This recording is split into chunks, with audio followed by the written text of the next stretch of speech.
Well, we're back again with Joe, and what Joe's going to do now, he's going to do a kind of a recap, looking back at what we've just gone through and to put it in perspective, and also to show you that he's not alone in what he's saying, because there are others that are coming up that they may not come to the exact same conclusion Joe comes to, but Joe's sitting over here, and I want to say hello to Joe. You're there, aren't you? Hi, Jay. Hi, I'm here. I see your face there. Listen, before we go on, some people, Muslims, have come up and said they don't like that face because that is the face of the Dajjal. Can you explain your face so people know what you're coming from and why you put that specific face up there? Okay, this is a symbol of the head of Edom in Judaism. We have a story about Edom representing, Edom represents Christianity, Ishmael represents Islam, and Jacob represents Judaism. So we have a story about how all of us are going to end up together in the world to come one day.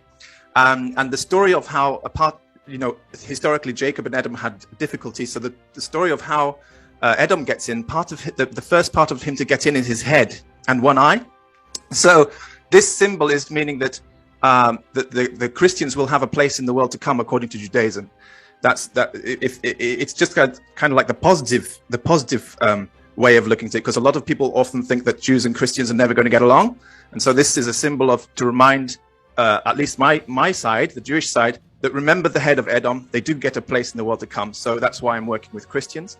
So that's what that stands for. But yes, I do have some people saying that this is. You do also have a response, don't you, for Muslims to say that is the Dajjal? What's your response to them?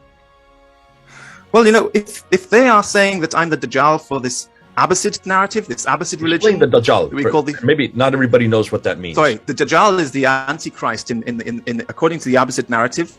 The Antichrist is the Dajjal, and he has either poor eyesight or he has one eye missing. And my response to those people who say, "Well, look, you look like the Dajjal to us. You're attacking Islam." My response is, I'm not attacking the origins of this text. I'm attacking the religion that it became. That's the Abbasid religion. And sure, if you think that I'm the Dajjal for the Abbasid religion, then I'd be I'd be honored. I'd be honored to be the Dajjal against the Abbasid religion. Okay. So you wear that mantle with pride, is what you're saying? Yes, I mean I'm against human trafficking. I'm against wife beating. I'm against child marriages. I'm 100% against this religion. Absolutely. So if you think I'm the Dajjal against that religion, go ahead. I'm not going to be offended by that. That's not a problem for me. Joe, but I hope that okay. Now let's get back. Let's go. Right. I'm going to give it over to you now. Unpack it with what you're saying, because what you want to do is you want to understand the 7th century text, don't you? Well, that's right. So I think we need to look at a little bit of context. Some of this we've seen before, so I won't dwell long on it. So understanding the 7th century texts used for the Islamic Qur'an. I'm looking at religiously relevant developments in the 7th century Northern Arabia, from which the texts emerged, which would be used for the Islamic Quran. They were texts which emerged. You've heard Odon talking about it. You've heard Thomas talking about it. They were texts which emerged eventually, and they were eventually forged into this Abbasid Quran 100 years, 150 years, even going on for hundreds of years later. So just looking at the background to that. Now, first of all, so let's carry on. So there is no evidence of any 7th century empire from the Hijaz. That's the first thing that everybody starts to notice. We've got lots of scholars starting to sort of get on board with this idea that, as you say all the time, there's no water in the mid-Hijaz where Mecca is supposed to be. How did it originate when there's a place there's no water there? And so when we got that problem, we immediately have to throw out the Abbasid narrative, really, because if the whole Abbasid narrative is saying it's all began down there, and it's like a witness in the stand when you go to court. If your witness has been proven to be a liar on one thing, you have to throw the witness out. You can't keep that witness anymore. So then we have to throw out everything that the Abbasid narrative is saying.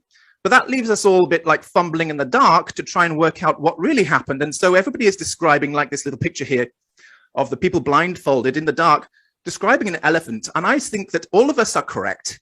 We're all describing things accurately, but we just haven't got the big picture yet And that's why somebody's saying it's a spear, somebody's saying it's a fan, somebody's saying it's a wall, somebody's saying it's a rope, a snake, a tree. And in fact, they're all describing what they can feel very, very well. But in the end, if they took the blindfolds off and saw the big picture, it'd be an elephant.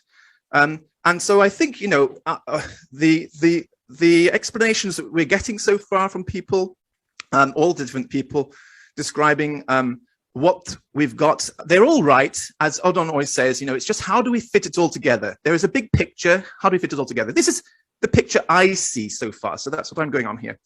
Now, this is Fred Donner from Chicago University. Now, he acknowledged the possibility of Jerusalem or South Iraq at the American Academy in Berlin. When in this little video here, I'm going to have to just press play and skip through it a bit. I've slowed down what he says because it's very quick, and somebody else, the questioner from the audience, speaks over him, and you can't hear exactly what he says if it may be the first time. So I'm going to play it 3 times, and you'll hear as it slows down. You can hear he says, the man says in Jerusalem, and he nods to Jerusalem, and then he says, responds to the questioner, he responds, or South Arabia, South Iraq. And that's the important thing here. So I'm just going to press play on that. So where would you draw, please, the line between the historic Muhammad and the mythic Muhammad, as difficult as it may be? Evidently, there's a mythological aspect, Muhammad traveling through the skies and into the sky.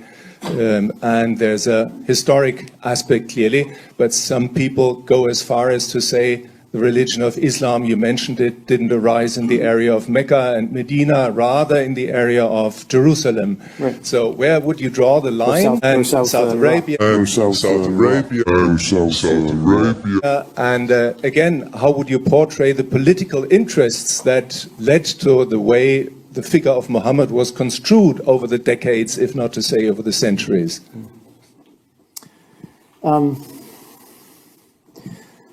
You know, there are people who argue that Muhammad never existed, like there used to be people who argued that Jesus never existed, because, you know, we don't have actual documentary evidence for it. We only have the evidence from within the religious tradition. But the people who argue that, I think, are rather willful in overlooking a couple of pieces of evidence, well, not documentary exactly, but there is, for example, a scrap of Syriac text that dates from something like 634, which is only a couple of years after the Prophet died, that talks about, in Syriac, the Tayyaye de Mehmet. It talks about the nomads of someone named, looks like Muhammad, right? So this is like almost immediately after he dies, there is a non-Muslim, shall we say, not from the believers community, a reference to an event involving a raid by these people, and they're associated with the name of a person named Mehmet. So I think we have to accept that, yeah, the Prophet was there. Now, how much more of the, shall we say, mythic construction of Muhammad's life that we find in the traditional narratives, which as I summarized for you here earlier, we want to accept, is a really tough question, and there's no answer that we can, no obvious answer we can give to it.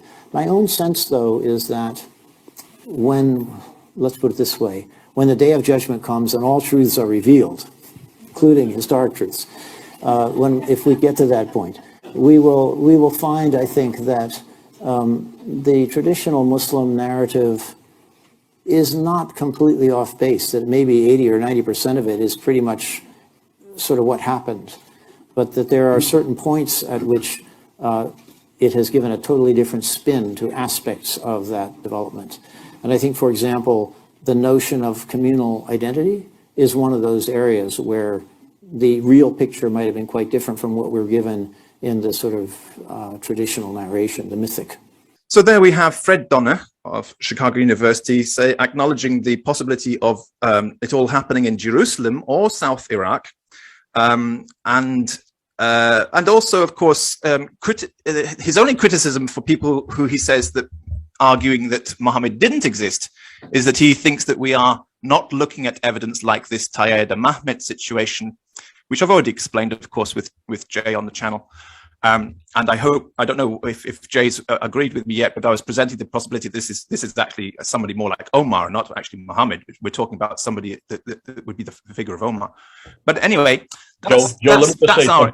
Joe, let me Yeah. say something real quick. I think Yeah. what is fascinating is that notice what he did say. He still says 80 to 90% we can say Yes. historical. To me, that is incredulous. And I'm wondering It how is. he can say that when he has already stipulated that none of this happens in Mecca or Medina. If none of this happens in Right, Mecca and that's the key Medina, point. then That's what I was saying, yes. And where does it happen? If it doesn't happen there, then how can you trust any of it? Because how can you That's the point. continue to give lip service to 80 to 90% unless it's because he has to be careful what he says in public Yes. because of the chair Well, obviously. and the institution he represents. And fair enough, you know, they've got to be protecting that. But you can see if he's saying that it happened in, it's possible it could have happened in Jerusalem or it could have happened in South Iraq. And, you know, when he says about the Tayyaya de Mahmet, it was happening there at that time, but that's in the late 630s, and that's in Jordan. You know, so it's not in central Hijaz, and it's not in the 610s and the 620s. So anyway, they're opening their minds, but he's not the only one. Yeah, Joe, yeah. Where are the Tayyaya? Where would you place the Tayyaya? Well, Tayyaya is just the Syriac way of saying what Sebios calls Tajikistan, which is and where's basically Tajikistan? That's North Mesopotamia or Iraq, essentially. That's Bingo. Iraq. So that's not Jordan. Yeah. That's Iraq. That's right. But they invaded through Jordan, where Jordan is. So the location of the. I'm just going to put a map up here to show you where the Tayyaya is, where we're talking about. Yes. This is hundreds of miles away. It's much further north, and it's much further east. Yes. Just so people realize that they won't come back and say, well, actually, he is still agreeing. No, this has nothing to do with the Hijaz. Okay, back to you again. Thank you. So I'm just saying that there are academics who are starting to come to this. Let me show you another one who's also agreeing, and then maybe you've got something to share as well. But let me show you another one here. So we also have Peter von Sivers of Utah University. He says that the origin was with people who lived somewhere in the Syrian desert, wherever they were. Syrian desert, mind you. I mentioned a little earlier, we now know that the Quran is truly, dates truly to the 600s.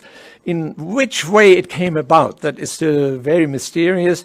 From what I am saying here, we have to assume that it came together as a scripture between 602 and sometimes toward the end of the 600s. And when I say 602, that's of course the time when the Eastern Christian Arabs dispersed in the Syrian desert.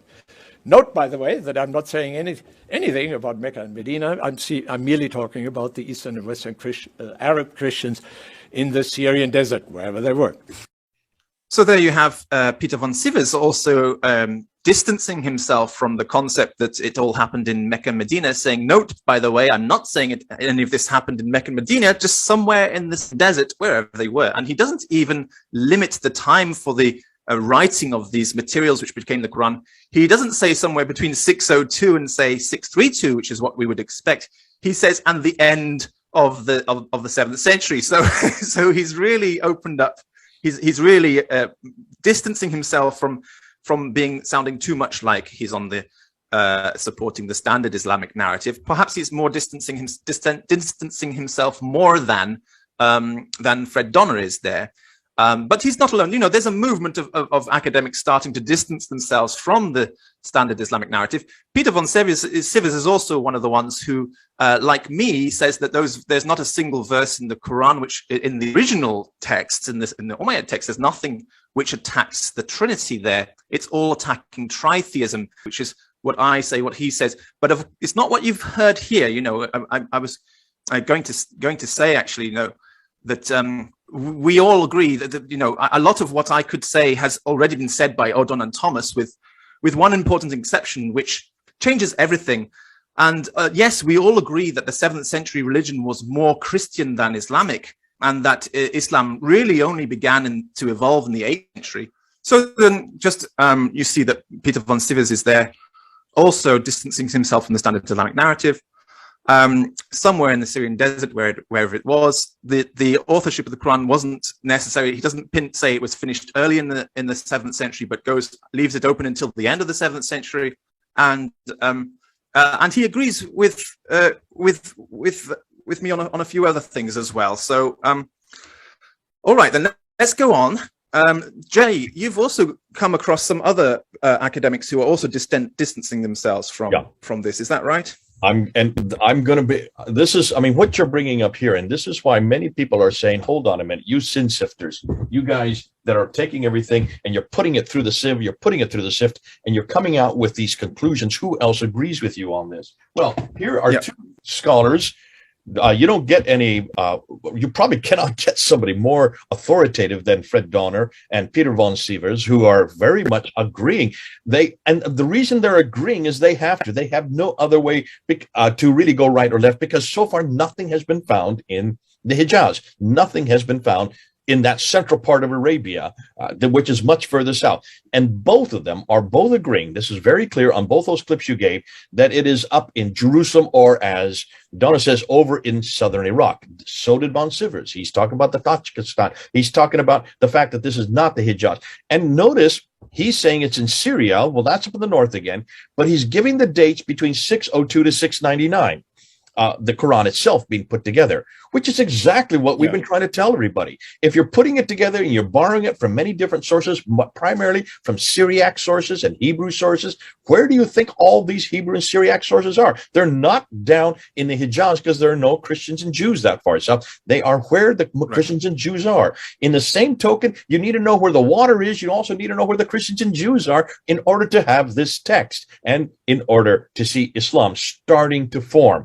And of course, it did not form in the Islam that we have today. The Islam we have today is an Abbasid Islam. You said that many times, Joe, and thank you for getting us onto that. And it's so good that you are able to really now bring some support from outside. Now, we're all going to be, there are others that are supporting us.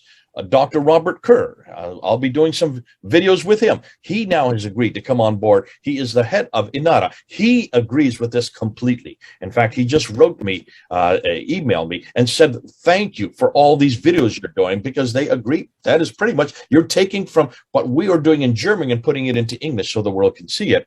Dr. Robert Hoyland also is great. For those of you who have been watching his the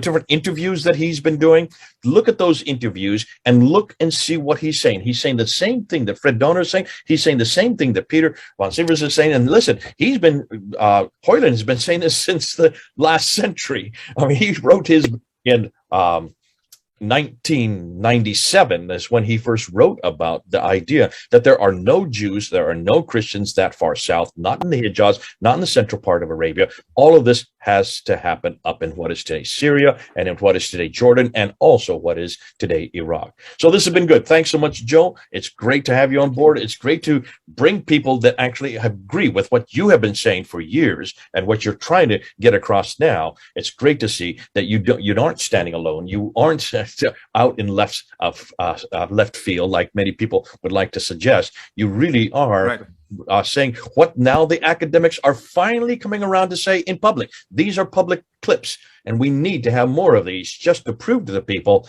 that much of academia is coming to the conclusion that Islam did not happen in Mecca and Medina, not in the Hijaz, and the Quran was not written that far south. It was written where the people were, and where the people are is where the water is, and where the civilizations are, where the towns are, and where the seminaries are, and where these ideas are percolating. You have to be in that type of environment to get the Quran that we have today. Joe, it's been great to have you. Thanks for coming on board. What are you going to do next? Thank you. We're just going to carry on looking through the background to where these texts came from, how they arrived, and looking more at the Judaic side of things. Okay, terrific. Great. You've heard him. Come on back. Let's now see what, this is one of the reasons we bring Joe on board, because he has a whole different idea, a whole different background. He has a whole different expertise in gifting that many of the others on our Sin Sifter team don't have. And it's great. Thanks, Joe, for doing that. Can't wait to see what you have to say. This is Jay and Joe, 3,000 miles apart. Over and out.